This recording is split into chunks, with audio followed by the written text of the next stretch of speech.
Hello everyone and very very welcome to the Unacademy. आज की class में हम स्टार्ट करेंगे तो turnstile rotation and Berry pseudo rotation, दोनों में क्या डिफरेंस होता है, ठीक है, and which is better method to explain all the bond lengths in TBP sometimes appears to be same, उसका क्या बेस्ट पॉसिबल रीजन होगा।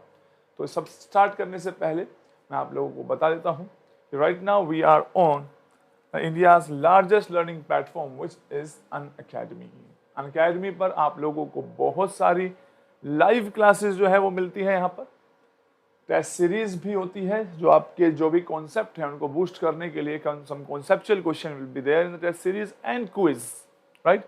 उसके बावजूद भी अगर आप लोगों को कुछ डाउट रहता है तो डाउट सेशन के थ्रू हम आपके डाउट जो है वो क्लियर कर सकते हैं। अनअकैडमी पर बहुत सारे टॉप एजुकेटर्स जो है वो पढ़ा रहे हैं और आप लोगों को सबके लिए एक सेपरेट सब्सक्रिप्शन बाय करने की जरूरत नहीं है।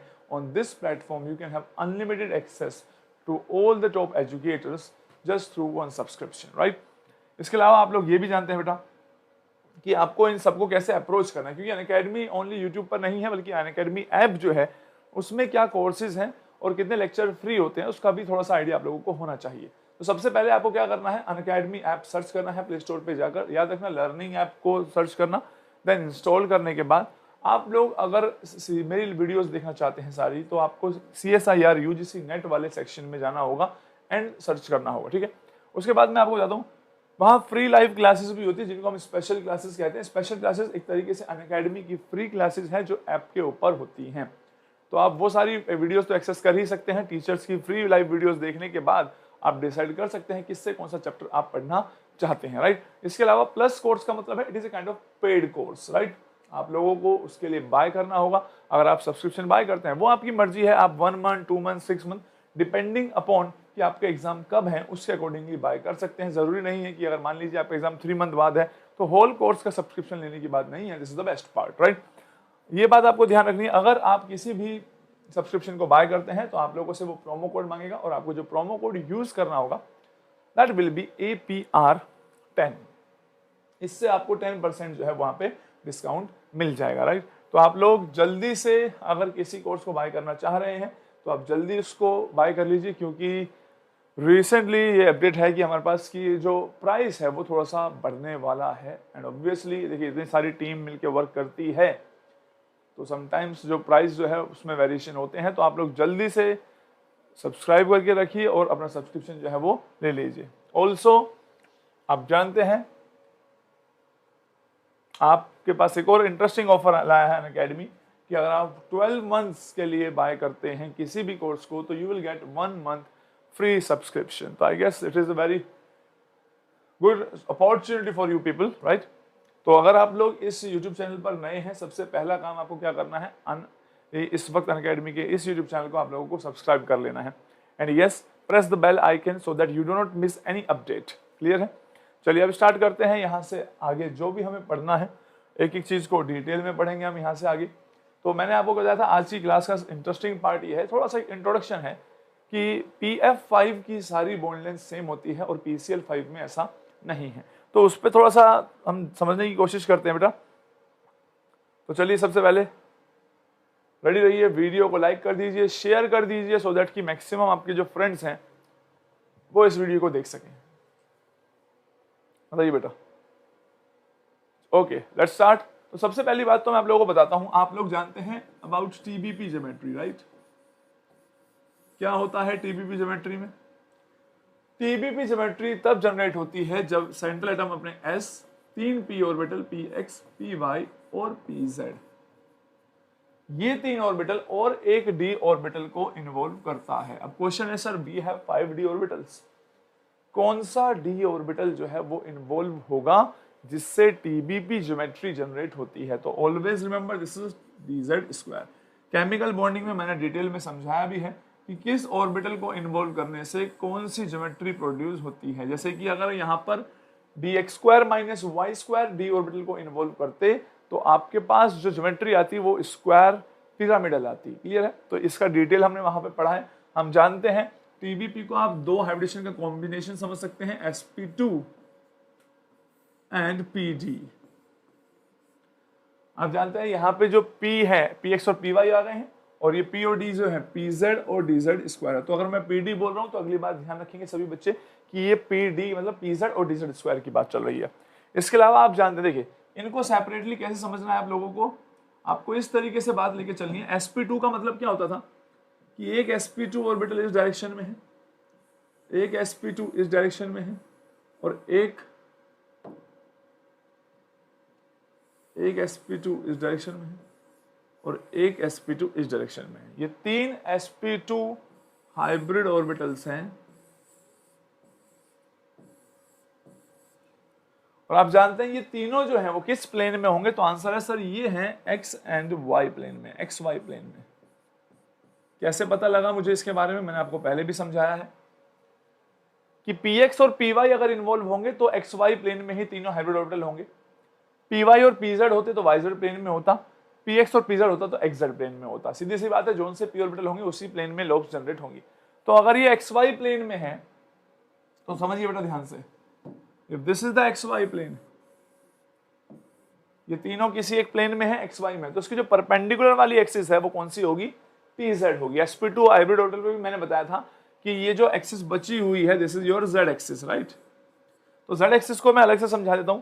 अगर ये वाली एक्सिस को आप इधर निकाल लेते हैं z एक्सिस, तो आप जानते हैं दो pd ऑर्बिटल्स जो हैं P और D, इनकी मिक्सिंग होने से, कैरेक्टर एक्सचेंज होने से हमारे पास दो ही हाइब्रिड ऑर्बिटल बनेंगे। हम जानते हैं जितने ऑर्बिटल्स के बीच कैरेक्टर एक्सचेंज होते हैं उतने ही हाइब्रिड ऑर्बिटल जनरेट होंगे।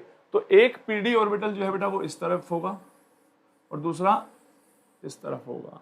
जैसे कि आप देख रहे हैं, साफ साफ समझ में आ रहा है, S कैरेक्टर अगर ज्यादा होते हैं तो वो लोब थोड़ी छोटी और मोटी होती है, क्योंकि इसमें S कैरेक्टर नहीं है, P और D से मिलकर बना है। दैट इज वाई ये जो लोब है वो कैसी है, काफी लंबी है। अब हमें क्या करना है, इन दोनों को एक साथ देखना है। एक साथ देखने का मतलब क्या है, क्योंकि किसी भी मॉलिक्यूल में अगर TBP हाइब्रिडेशन है तो सेंट्रल एटम के पास तीन ऑर्बिटल तो इस तरीके से होंगे बेटा, देख लो sp2 sp2 sp2। इन तीनों को इक्वेटोरियल, इक्वेटोरियल और इक्वेटोरियल बॉन्ड्स भी कहा जाएगा जब इनसे बॉन्ड बनेंगे, राइट। इसके अलावा इसी के सेंटर से दो ऑर्बिटल होंगे, एक इस तरफ और एक down this, like this. Clear है। तो ये वाले एक्सियल कहा जाते हैं, एक्सियल, राइट। तो आप समझ गए कि सर ये है TBP, इसका मतलब 5 कोऑर्डिनेशन नंबर है, स्ट्राइक नंबर 5 है, और ये इस तरीके से तीन बॉन्ड इधर बनेंगे, एक ऊपर और एक नीचे। तो आप जानते हैं there are 2 types of bond length that exist in TBP। कौन कौन सी टाइप ऑफ बॉन्ड लेंथ है, एक एक्सियल और एक इक्वेटोरियल। अगर हम बात करें हैं TBP ज्योमेट्री की टाइप्स ऑफ बॉन्ड लेंथ में, तो दो बातें आप सभी को याद रखनी है। ट्राइगोनल, बाइपिरामिडल बोलते हैं इसको। जो इक्वेटोरियल कैरेक्टर्स हैं वो परसेंटेज S कैरेक्टर रिच हैं, कैरेक्टर रिच, ठीक है। और जो एक्सियल हैं उनमें S कैरेक्टर नहीं है, ठीक है। तो रिच नहीं है, डेफिशिएंट बोल सकते हो आप लोग। परसेंटेज S कैरेक्टर डेफिशिएंट है, कमी है, नहीं है, ऐसा कुछ जो दिल करे वो बोल सकते हो। तो इससे आप इनकी बॉन्ड लेंथ और बॉन्ड एनर्जी के बारे में क्या कमेंट कर पाएंगे वो सुनने वाली बात है। तो आपको ये बात समझनी है कि TBP ज्योमेट्री में क्योंकि इक्वेटोरियल बॉन्ड में S कैरेक्टर ज्यादा है, तो इक्वेटोरियल बॉन्ड जो होते हैं बेटा, ये वाले जो बॉन्ड हो गए इक्वेटोरियल, वेट, शॉर्टर बॉन्ड होते हैं एंड स्ट्रोंगर। तो बॉन्ड लेंथ कम होगी लेकिन बॉन्ड कैसे होंगे, स्ट्रॉन्ग। ये सारी बातें मैं केमिकल बॉन्डिंग में आपको पहले ही बता चुका हूं कि what is the effect of percentage S character. S character का क्या इफेक्ट होता है on the bond length, bond angle, bond energy etcetera. तो बस यहां तो मैं डायरेक्ट अप्लाई कर रहा हूं। जिसमें S कैरेक्टर नहीं है लॉन्गर होंगे एंड वीकर होते हैं इन कंपैरिजन टू इक्वेटोरियल। तो इससे आप काफी सारी चीजें एक्सप्लेन कर सकते हैं। फॉर एग्जांपल अगर एक नॉर्मल मॉलिक्यूल को हम एक्सपेक्ट करें जो TBP ज्योमेट्री शो करता है, तो उसका एक एग्जांपल हमारे पास है, लेट्स सपोज PCl5। तो PCl5 को जब हमने स्टडी किया, PCl5 की एक्चुअल में दो टाइप की ही बॉन्ड लेंथ पाई जाती है, दिस, एक ये वाली बॉन्ड लेंथ जो इसको मैंने क्या बोला था अभी, इक्वेटोरियल, और दो बॉन्ड लेंथ ये। तो इसीलिए एग्जाम में क्वेश्चन भी हुआ करते थे कि इनमें से किस मॉलिक्यूल में 2 टाइप की बॉन्ड लेंथ प्रेजेंट है। और आप जानते हैं कि 2 टाइप की बॉन्ड लेंथ उन्हीं में होती है जो टीबीपी होती है। हालांकि और भी ज्योमेट्रीज हैं, पर इससे एक आइडिया रहेगा। अभी तो मैंने यही पढ़ाई आप लोगों को, तो आप इसके बारे में सोचना कि सर टीबीपी में 2 टाइप की बॉन्ड लेंथ दिख सकती है, जबकि सारे साइड एटम क्या होंगे, सेम होंगे। क्लियर है? तो ये टीबीपी के बारे में कुछ बातें पता होनी चाहिए। तो हम यही एक्सपेक्ट कर रहे हैं कि आज के बाद जब भी हमारे पास कोई भी मॉलिक्यूल होगा जो टीबीपी अरेंजमेंट शो कर रहा है, उसकी यही स्टोरी होनी चाहिए। ठीक है? और आप जानते हैं टीबीपी ज्योमेट्री जो है, इसमें अगर मैं आपसे पूछूं कि टीबीपी में 90 डिग्री के कितने बॉन्ड एंगल हैं, तो आप जानते हैं बेटा कि ये तीनों जो है जिस प्लेन में है ये इसके परपेंडिकुलर है। तो ये वाला सीएल इस वाले के साथ 90 पे है, 90 पे है, 90 पे, तीनों के साथ 90 पे है, और नीचे वाले भी तीनों क्या है, 90 पे हैं। तो इसका मतलब 90 डिग्री के कितने बॉन्ड एंगल हो गए बेटा? Answer is 6। और 180 के कितने हैं? Answer is 1। कुछ लोग 2 एंगल निकाल लेते हैं, यहां से यहां 180, यहां से यहां 180। अरे 2 एटम्स के बीच में क्या 4 बॉन्ड एंगल थोड़ी हो जाएंगे? क्लियर है? 120 के कितने हो सकते हैं? 1, 2 एंड 3। तो 120 के कितने हैं? 3 हैं। तो ये है टीबीपी ज्योमेट्री के बारे में कहानी। स्टेरिक नंबर 5 में मैंने क्या बताया था, जरूरी नहीं d x square minus d z square ही इन्वॉल्व हो। समटाइम्स क्या होता है कि स्टेरिक नंबर 5 में, यानी हाइब्रिडेशन तो sp3d ही रहेगी, sp3d, लेकिन जो d है वो अगर x square minus y square हो जाए, अगर ऐसा हो जाता है तो जो स्टेबल ज्योमेट्री प्रोड्यूस होती है d x square minus y square के मिलने से, दैट इज दिस। ये पांचों एक प्लेन में नहीं है बेटा, प्लेन में देखने की कोशिश बिल्कुल मत करना। ये चारों प्लेन में है और ये वाला प्लेन से ऊपर है। क्या बोलते हैं इसको? Square pyramidal. तो कई बार आपके एग्जाम में तो सिंपल यही क्वेश्चन आ जाता है कि जो स्क्वायर पिरामिडल है उसमें कौन सा डी इन्वॉल्व होता है और टीबीपी में कौन सा डी इन्वॉल्व होता है। ऑल्सो अब इनके बॉन्ड एंगल देखिए बेटा, यहां 90 डिग्री के, मैं कंपैरिजन कर रहा हूं, 90 डिग्री के कितने बॉन्ड एंगल हैं? काफी लोगों को सिर्फ 4 ही बॉन्ड एंगल नजर आते हैं। क्यों? क्योंकि वो सोचते हैं कि सर देखिए ये इन चारों के साथ परपेंडिकुलर है ऊपर वाला। अरे तो ये भी तो आपस में 90 पर हैं, तो टोटल 90 डिग्री कितने हो गए? 8 हो गए। तो अगर स्टेरिकली पूछें तो मोर रिपल्शन इसमें होगा, क्योंकि इसमें 90 डिग्री के कितने हैं? 6, और इसमें कितने हैं? 90 डिग्री के 8 हैं। तो ज्यादा रिपल्शन इस ज्योमेट्री में होता है। क्लियर है? अब 180 वाली बात करते हैं तो 180 डिग्री के क्या है? 2। 120 का कोई भी नहीं है। तो हालांकि अगर आप ध्यान से देखें तो बहुत जमीन आसमान का फर्क भी नहीं है। इसमें 6 एंगल है 90 डिग्री के, इसमें कितने हैं? 8 है। तो अगर मैं ये कहना चाहूं कि यहां से यहां एनर्जी कंपैरिजन करें, if E1 is the energy of this and E2 is the energy of square pyramidal, तो E1 और E2 में no doubt E2 is greater than E1। E2 is greater than E1। ठीक है? तो आपके दिमाग में क्वेश्चन आएगा, सर क्या हम अगर टीबीपी में वो एनर्जी प्रोवाइड कर दें थोड़ी सी, तो क्या पॉसिबल है वो स्क्वायर पिरामिडल में कन्वर्ट हो जाए? तो answer is yes and no. In certain cases it is possible and in certain cases it is not. और हमें यही समझना है कि किस केस में हो पाएगा और नहीं हो पाएगा। मान लीजिए अगर कन्वर्टिबल है, इन केस हमें ये तो देखना what are the factor that will affect such type of interconversion, इसको कौन अफेक्ट करेगा। तो मैं आप लोगों को बताता हूं, मेरा ध्यान से समझिए। लेट सपोज मैं आपसे बात करता हूं, यहां एक पोटेंशियल एनर्जी कर्व की बात करता हूं विद जैसे जैसे इंटर कन्वर्जन होता जाएगा। फॉर एग्जांपल मान लीजिए सबसे स्टेबल सिचुएशन है यहां पर, ये पोटेंशियल एनर्जी जो है स्टेबल सिस्टम है तो मिनिमम होगी, कुछ भी मान लीजिए आप। ठीक है? ये मिनिमम है। तो जैसे मान लीजिए टीबीपी को रिप्रेजेंट कर रहा है, टीबीपी। ठीक है? अब जैसे ही आपने एनर्जी प्रोवाइड की तो यहां पे टॉप पे है स्क्वायर पिरामिडल।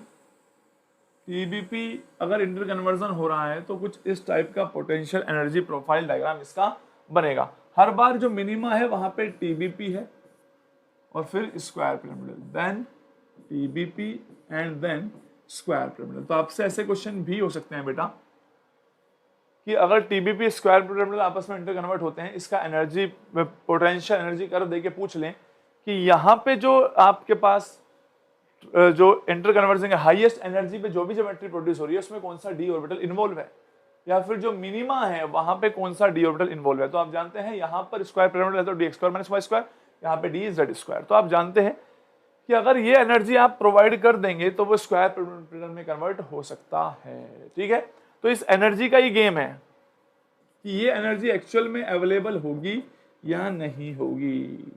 अगर ये एनर्जी अवेलेबल है तो कन्वर्ट हो जाएगा, अदरवाइज नहीं होगा। और बात ये नहीं है कि सिर्फ एनर्जी ही वो फैक्टर है जो डिसाइड करवा सकता है कि इंटर कन्वर्जन होगा या नहीं होगा। There are so many factor and there are so many veg.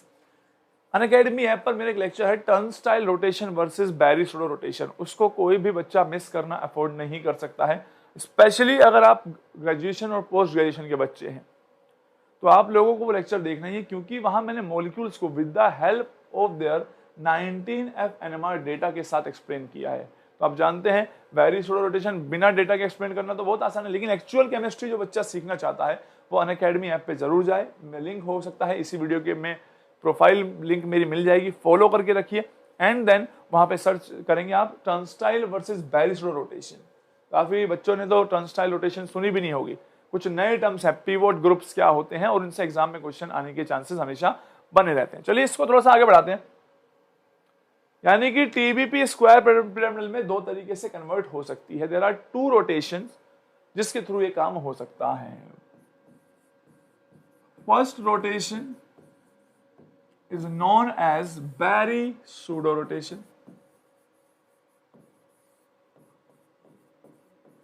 Pseudo rotation. And second is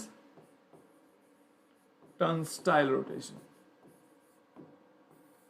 काफी सारे बच्चे ऐसे हैं जो टर्नस्टाइल के बारे में बिल्कुल नहीं जानते हैं, तो मैं बता देता हूं बैरी-स्टोडो रोटेशन और टर्नस्टाइल रोटेशन में क्या डिफरेंस है। बैरी-स्टोडो रोटेशन का मानना ये है, अगर मान लीजिए आपके पास ये एक न्यूक्लियर कॉन्फ़िगरेशन है, कई बच्चों को इस ये भी डिफरेंस नहीं पता होता कि फ्लेक्सोनियल बिहेवियर किसको कहा जाता है, तो उस लेक्चर को आप जरूर देखिए।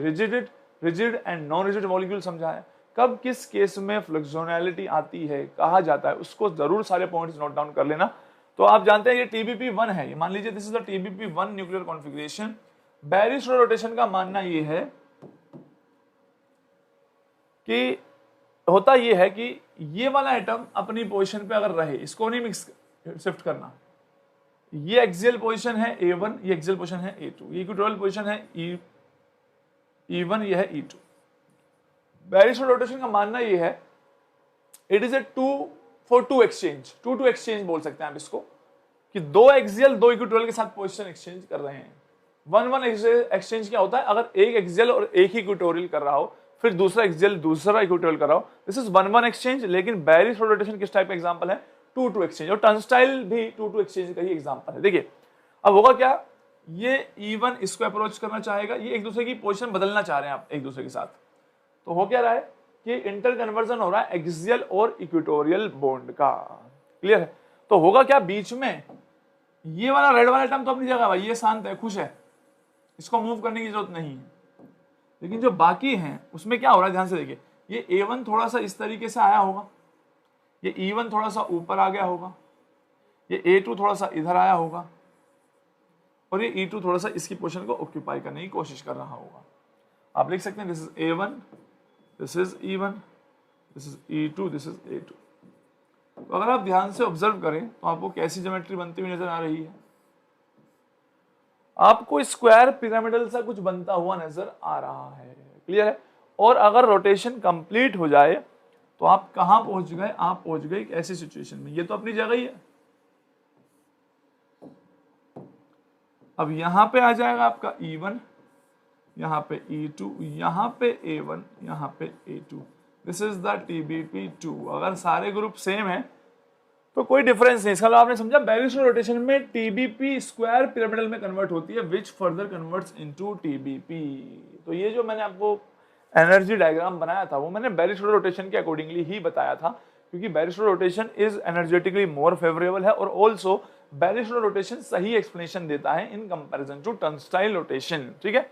जो हमारे डेटा है वो ज्यादातर इसके साथ मैच करते हैं, but this is also one of the possibility that we will learn, ठीक है। तो आपने देख लिया कि इसका मतलब सर बैरिस्टो रोटेशन होते वक्त सबसे इंटरेस्टिंग बात क्या है। सबसे इंटरेस्टिंग बात यह है कि ऐसा एक ग्रुप है जो जिसको मूव करने की जरूरत बिल्कुल नहीं होती है, ठीक है।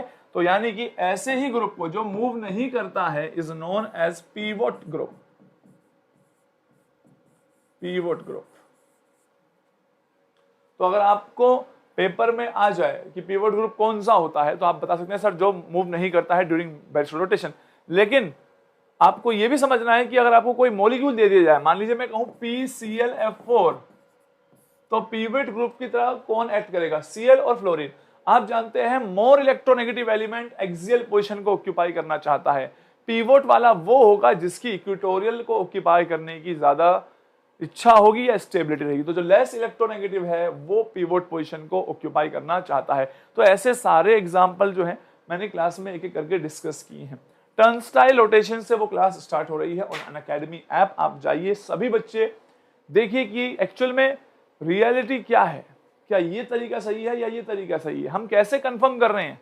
मैंने एक एक पॉइंट को बहुत डिटेल में with data, with NMR data से एक्सप्लेन किया है कि एक्चुअल में इतनी ClF3 हो चाहे SF4 हो, चाहे कोई भी यहां बड़ा ग्रुप लगा दो, किस केस में बैरिस्टो रोटेशन होगा, किस केस में बैरियर ज्यादा होगा। तो जो भी पॉसिबल चीजें आप सोच पाएंगे विद फैक्ट, किस टेम्परेचर के वेरिएशन से कब PF5 सेम बॉन्ड लेंथ दिखा सकता है, डिफरेंट शो कर सकता है, all the information is present in that lecture. आप लोगों को एक काम जरूर करना है, अनअकैडमी ऐप मैं लास्ट टाइम बता रहा हूं आप लोगों को, डाउनलोड कीजिए लर्निंग वाली। उसके बाद आपको क्या करना है, वहां पे मेरी प्रोफाइल जो है उसमें जाना है एंड देन आप लोगों को क्या करना है, वहां पर turnstile rotation versus Bairstow rotation इस लेक्चर को सर्च करके सभी बच्चों को देख लेना है। 1 आवर का लेक्चर है, सारी की सारी इंफॉर्मेशन जो है उस 1 आवर के लेक्चर के अंदर प्रेजेंट है।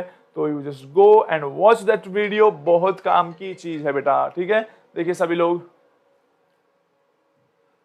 ओके। इसके अलावा आप लोग सभी लोग जल्दी से भाई, अगर अभी आप बाद में ज्वाइन किया है तो लाइक कर दीजिए इस वीडियो को। लाइक करना तो इज लाइक योर अटेंडेंस, सभी लोग अपनी अटेंडेंस मार्क कर दीजिए bye liking this video. Share कीजिए ज्यादा से ज्यादा, क्योंकि ये बहुत कॉन्सेप्चुअल चीजें हैं। आप भी जानते हैं 11th-12th क्लास में अगर आपने जहां से पढ़ा है और वो कॉन्सेप्ट क्लियर नहीं हुए हैं तो वो फ्यूचर में आपको प्रॉब्लमेटिक रहे हैं। तो आप अपने अगर शेयर करते हैं फेसबुक या व्हाट्सएप ग्रुप पर तो कहीं ना कहीं उन बच्चों को बेनिफिट मिलेगा जो 11th-12th में वो सही नॉलेज इकट्ठी नहीं कर पाते, राइट। सब्सक्राइब कर दीजिए। Bye bye everyone, thank you so much, take care. जल्दी से मिलेंगे हम नेक्स्ट क्लास में। सभी क्लासेस को अटेंड करना अपना रूल बना लीजिए। Bye bye, take care.